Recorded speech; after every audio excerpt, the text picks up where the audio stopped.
তোর মতো মেয়ে এত বড় একটা বোকামি করে বসবে আমি জাস্ট ভাবতেও পারিনি। ভেবে চিনতে তো ভালোবাসিনি রে মিকি,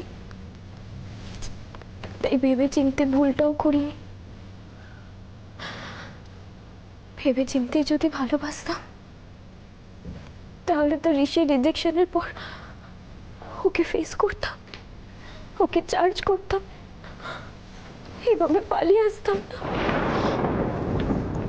কি করবি এখন অহনা? তুই কাকে বলবি এই কথাগুলো? জানি না,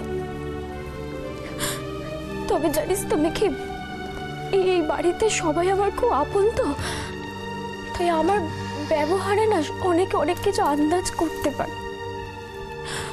বান্টিদা তো ডিরেক্টলি আমাকে কিন্তু কিচ্ছু বলতে পারিনি। এটা করে কিন্তু তুই নিজেকে খুব একটা মহান বলে মনে করিস না অহনা। অ্যাটলিস্ট যদি বাড়ির লোকেদের সঙ্গে ডিসকাস করতিস তাহলে কোনো রকম সলিউশন। না মিকি না, বাড়ির লোককে এসব কিচ্ছু বলা যাবে না, কিচ্ছু বলা যাবে না।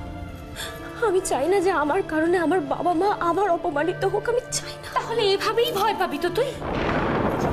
ভয় হোক আর যাই হোক, তুই তো জানিস মিকি, তুই জানিস অরুণ চ্যাটার্জি আর তার পরিবার এই বাড়িতে সব সময় ভুলের মাসুল দিয়ে গেছে।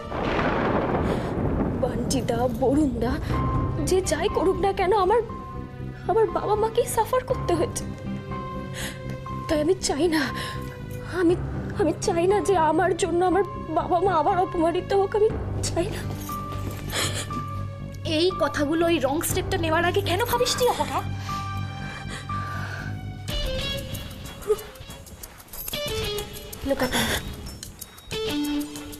এভাবেই ভয় পেয়ে চুপচাপ থাকবি তো তুই? আমি একটা কথা বুঝতে পারি না যে মানুষজন কেন শুধু ছেলেদের দোষ দেয়। আরে তোর মতো মেয়েরা যদি এরকম ভাবে চুপচাপ থাকে তাহলে ছেলেরা তো সাহস পাবেই। সরি। কার কাছে? কার কাছে তুই সরি অহনা? আরে বোকা, নিজের কাছে সরি চাওয়া উচিত তোর। ঋষি তোকে অপমান করলো, আরে বোকা নিজের জন্য প্রতিবাদ করবি না? মিনিমাম সেলফ রেসপেক্ট নেই তোর?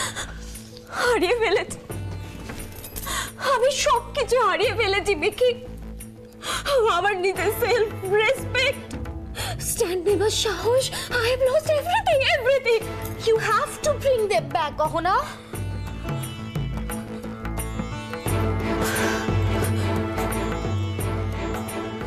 ঋষি আমাকে স্ত্রী হিসেবে মানে না, তার জন্য আমি কি করব? গলায় দড়ি দেবো, মারা যাব, বিষ খাবো, জলে ডুবে মরবো। আরে বাবা, কত উপায় আছে। এই ধরনের স্টুপিড মার্কা ডায়লগ যদি আর কোনোদিন বলতে শুনেছি না, আবার উল্টো করে একটা চড় মারবো। মিকি, মিকি তুই আমার পাশে থাকবি তো? না, কেন থাকবো আমি তোর পাশে? দূরে দাঁড়িয়ে দাঁড়িয়ে মজা দেখবো? বোকামি। একদম এই সমস্ত কথা বলে আমাকে ইরিটেট করবি না, ভাবতে দে। সোজা আঙুলে যদি ঘি না ওঠে তাহলে আঙুল তো বাঁকাতেই হবে। কি করবি ভাবছিস তুই?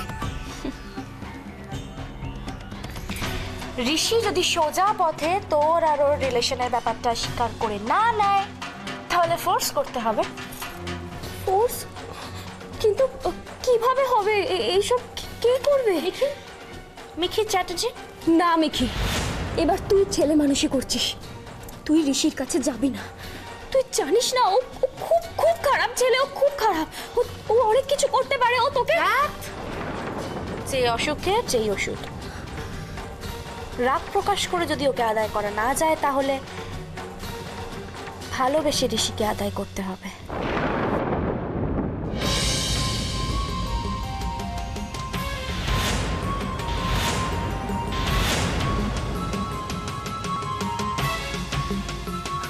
অনিম, তুমি কখন এলে? অনিম, অনিদা, আরে অনি দাঁড়াও।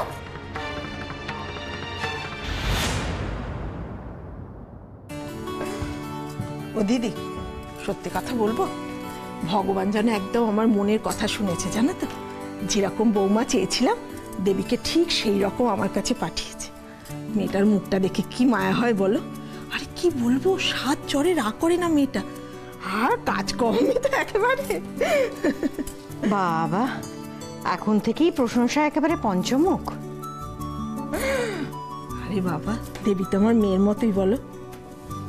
থাক, এখন থেকে অত মাথায় তুলিস না ছোট, এরপরে সামলাতে পারবি না। ও মা, মাথায় তোলা কি গো, যেমন আমার অহনা তেমনি তো দেবী। ছেলের বউ মেয়ের মতন হয় রে ছোট, মেয়ে হয় না। এটা তোমার মনের কথা নয় দিদি, তুমি তো মেঘলাকে কত বকাঝকা করো, ওকে মেয়ের মতো ভালোবাসো, তাই না করতে পারো? অত শত বুঝি না রে, তবে অনেক আগে একটা কথা বুঝে নিয়েছি, সংসারের রাশ যতদিন আমার হাতে থাকবে ততদিন বাড়ির লোকেরা চোখ নিচু করে কথা বলবে, আর যে মুহূর্তে রাশ ছেলের বউদের হাতে যাবে তারা আমাদের উপর ছুরি ঘোরাবে। এই, বুঝলি না তো? দেখ, মেঘলা আয়ুষী দুজনেই তো আমার বউ, কিন্তু দুজনেই বড়লোক ঘরের লেখাপড়া জানা, আদব কায়দা জানা মেয়ে, তাই তো? তাই আমি যদি এখন থেকে ওদের একটু চাপে না রাখি তাহলে স্বাভাবিক পরে তো ওরা আমার উপর ছড়ি ঘোরাবে। কিন্তু দিদি, আয়ুষী তো আমাদের ওরকম মেয়ে নয় বলো, সাত চরে মেয়েটা রাগ করে না। মানলাম আয়ুষী শান্ত, কিন্তু মেঘলা অমন দস্যি দামাল মেয়েকে সামলানো কি চারটেখানি কথা? নেহাত দাবড়ে রাখি বলে ট্যাপ হু করবার আগে বড় আন্টির কথাটা একবার ভেবে নেয়।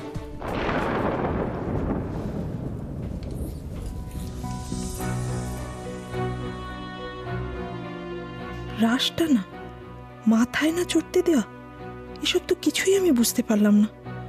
বৌমা তো মেয়ের মতো, বন্ধুর মতো, তার সাথে দৌড় প্রতিযোগিতায় নেমেছি নাকি যে তাকে এগিয়ে যেতে দেখতে পারবো না?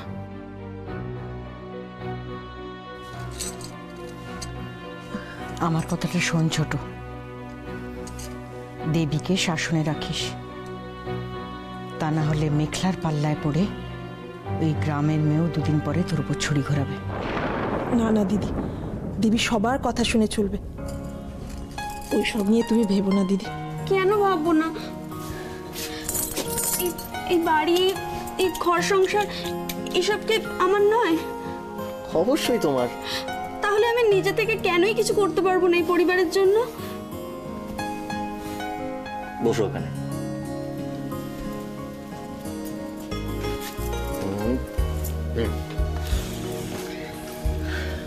দেখো দেবী, একটা বাগানে মালি আর মালিক এরা কি কখনো এক হয়? হয় না। ঠিক তেমনি এই যে সুন্দর বাগানটা, এখানে না আমরা মালি আর বড় মারা মালিক। কোন টব কোথায় থাকবে, কোন গাছে কতটা সার দেওয়া হবে, এসব সমস্ত কাজ যেমন একটা মালি মালিকের কথা মেনে করে, ঠিক তেমনি আমাদের বাড়িতে না একটা অলিখিত নিয়ম আছে যেটা আমরা সবাই মেনে চলি। ঠিক বুঝলাম না। দেবী, জানো তো, সত্যি বলছি, মানে আমিও চাই না তুমি এই সংসারের জটিল ব্যাপারগুলো বোঝো।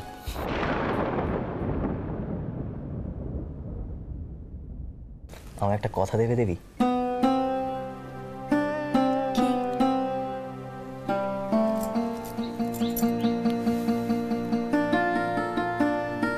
তোমার মনের উপর একটা শিশির ভেজা স্তর আছে না, সেটাকে কোনোদিনও সরে যেতে দিও না, প্লিজ।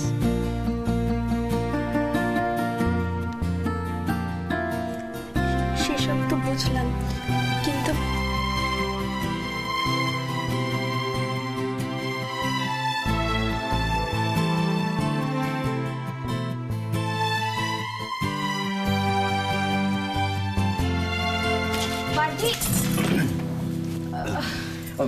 হ্যাঁ সরি সরি সরি সরি রে। সরি সরি কেন বলছো? আরে হন্তদন্ত হয়ে এলে কেন সেটা তো বলে যাও। এ কি চলে যাচ্ছ? হ্যাঁ মানে আমি না জিজ্ঞেস করতে এসেছিলাম, তুই কি অনি আর মেঘলাকে কোথাও দেখেছিস রে? এখানে কোথাও খুঁজে পাচ্ছিলাম না। না অনি তো একটু আগে আমার সাথে অফিস থেকেই ফিরলো, তারপর তো আমি জানি না মানে। ও হ্যাঁ, তারপর আমার না মানে আমি না তখন থেকে ওদেরকে খুঁজে পাচ্ছি না, তাই জন্যই আমি তোদের কাছে এলাম। যা বাবা, খুঁজে না পাওয়ার কি আছে? আছে এখানেই কোথাও।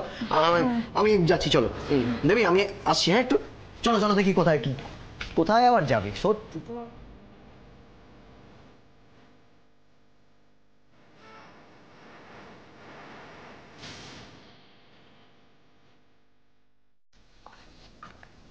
দেখো, ঘর সন্ধেবেলা সদর দরজা হাট করে খুলে রেখেছে। এই বউগুলোকে না আমি আর মানুষ করতে পারলাম না। আচ্ছা শোনো, তোমার একটা কথা বলি, আমায় তো অত করে সাবধান করলে, শেষে নিজেই আগের বউয়ের সামনে ধাঁধা ধাঁধা করে বলে দেবে যে আমরা ট্যাক্সি করে যাইনি, আমরা রিক্সা করে গেছি। বলে দিও না জানো, তাহলে খুব মুশকিলে পড়ে যাবো। কাঁচা খোলা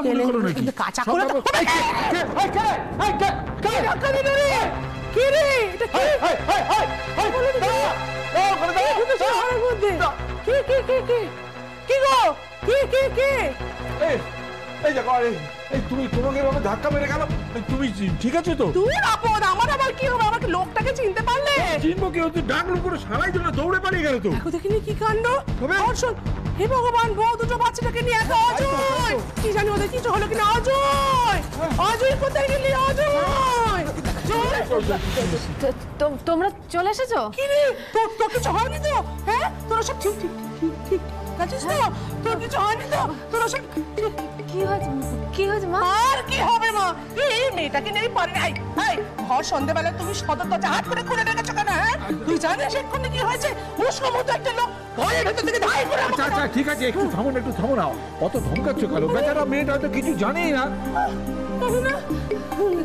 কি হয়েছে বাবা? কে এসেছিল রে? কোথায়? ব্যাস, কোথায় তার মানে জানে না। সর্বনাশ করেছে। হ্যাঁ গো, চোর ছাচর নয় তো, সব খোলা ছিল। গেল গেল গেল, সব ওদের নিয়ে চলে গেল। দেখবে কি হয়েছে? এই জুই, তুই সত্যি করে বলতো, তুই কাউকে দেখিসনি? না, আমি তো রান্নাঘরে ছিলাম, রুটি বানাচ্ছিলাম। কই কই দেখি তো।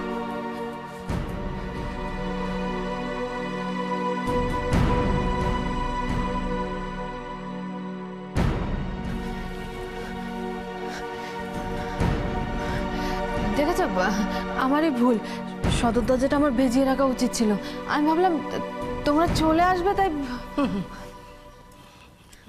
আরে লোকটা কে এসেছিল তো মানে? আচ্ছা লোকটা কেন এসেছিল বলো তো? কি জন্য ঢুকে পড়েছিল হঠাৎ করে? বাবা, ওকে দেখেছো তো? ওর সাথে কথা হয়েছে তোমার? আর ডাক্তারের সাথে তোমাদের কথা হয়েছে তো? হ্যাঁ হ্যাঁ, সন্দীপ ঠিক আছে, সন্দীপ ভালোই আছে। ডাক্তারও তো কত সুন্দর করে আমাদের সাথে কথা বললো, ওষুধপত্র ভালো পড়ছে, চিকিৎসা ভালো হচ্ছে। হ্যাঁ একটু বলো না মেয়েটাকে, ও একটু সন্দীপের কথা শুনতে চাইছে তোমার মুখ থেকে। হ্যাঁ একটু বলো বলো। না রে, ভালো আছে। আমার সাথে কথা হলো ডাক্তারবাবুর, খুব তাড়াতাড়ি বাড়ি ফিরে আসবেন বললেন তো।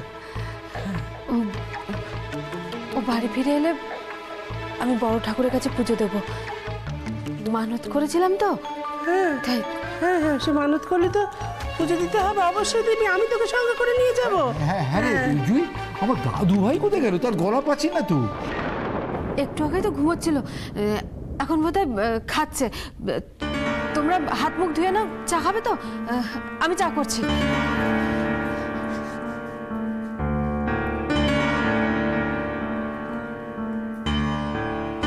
কি ব্যাপার, তুমি কিছু বুঝলে? জুই কি আমাদের কাছে সত্যি কথা বললো? না না, আমার তো সেটাই চিন্তা হচ্ছে।